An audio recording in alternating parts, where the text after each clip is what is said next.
Green flag just flies here at Michigan for the restart. On the inside, Nelson Piquet Jr., Brad Keselowski on the outside, and Nelson Piquet Jr. trying to make that lower line work, but here comes the momentum of the 29. A lot of the guys said that the easiest time to pass is going to be on the restart. You see Nelson Piquet Jr. going after that lead. Brad wants to keep it. Oh, look at Kurt Busch to the bottom. And Kurt Busch to the lead. What a run Kurt Busch had coming off turn 2. Yeah, he pushed Keselowski to the lead, but while he was pushing him, gaining momentum, pulled out and made the slingshot pass down into turn 3. How cool is that? Now look at these trucks. Now we saw them running single file before the caution. Now they're all side by side. How about the 3? Looking to the inside for the lead. Ty Dillon goes to the bottom of the racetrack. Not as much grip down there yet. His left side's down in the gray area, but he hangs in there, stays with him. Watch this run. Watch this run Brad Keselowski gets. Thank you very much. I'm going to the bottom. 3 wide as they go into turn number 3 for the lead. Keselowski takes it away from the 18 and the 3. And don't think this isn't a blast for these guys. How about Kurt going back after that lead? Kurt wants it back as they come out of turn 4. Kurt all the way down to the bottom of the racetrack. He'll take the lead back and bring Ty Dillon with him. Here comes the momentum of the 18 running the higher line. Oh, and a bobble. Nelson Piquet Jr. bobbles, has to catch it, races up the track. Here comes Brad Keselowski. You can't slip in this race. You slip a little bit and somebody's going to be all over you. 3 wide into turn 3. Oh, sideways goes the 11 of Todd Bodine. John West got into the back of Todd Bodine off turn 2. And they spread out down the backstretch. A lot of concrete back there, a lot of asphalt, so they have places to go. It's going to be right side of your screen. Oh, sideways. He got loose underneath Todd and then had to move up the racetrack to catch it, and then he made contact with Todd. Look at How about Joey Coulter going through there? He had such a huge run. Todd must have been out of the throttle there for just an instant. Look at Jay White turned hard left. He's lucky that thing stayed straight. And you're right, Phil. All that pavement over there, back in the day, that was grass. And if you came off turn 2 and got loose, you were going for a ride. James Buescher, this is the view he had. Todd sliding down the back straightaway. And again, James Buescher comes off that corner at 170 miles an hour, and he sees the truck sideways in front of him.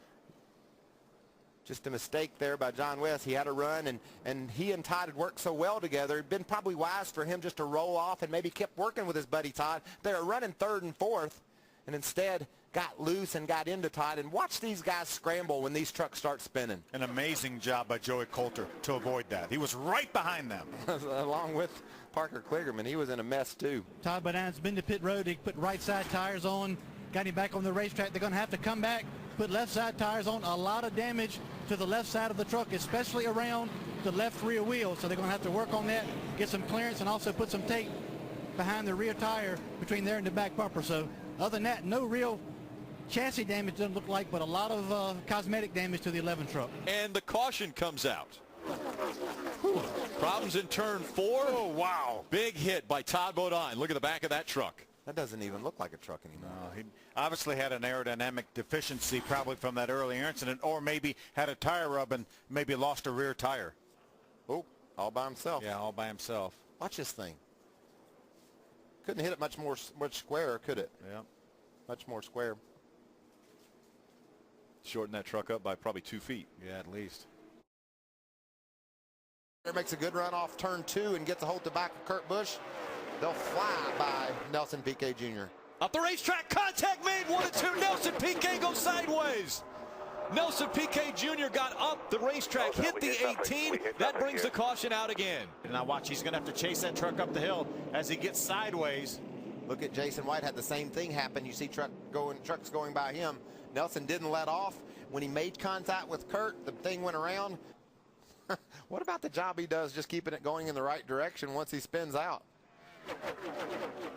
They pitted for their last set of tires on lap 57. They have options here, and he's already all the way up to 10th. Right now, I think the 30 is in the catbird seat. Strategy going to play out. The 30 is going to try to stay out and not come to pit road. Here's what they had to say on the radio. You know how to do this. How big is the lead? I'll tell you, when the second place car is at start-finish line, it's a big lead. Do not step on the gas in the corners. Roll through the corners. Yeah, he needs to slow down more, Phil. He's got 14 seconds of a lead, and he just needs to make it 2 laps. I'd slow way down as long as I got enough gas to make it to the finish. Then he Well, he slowed down, that's for sure. And right now, he comes out of turn number 4. This time by, he's going to see the white flag. One more time around Michigan International Speedway. 2 miles. Does he have enough fuel? Coming out of turn number 4. Does he have enough fuel to make it in front of Jason White? Coming to the checkered flag. It's Nelson Piquet Jr. winning at Michigan.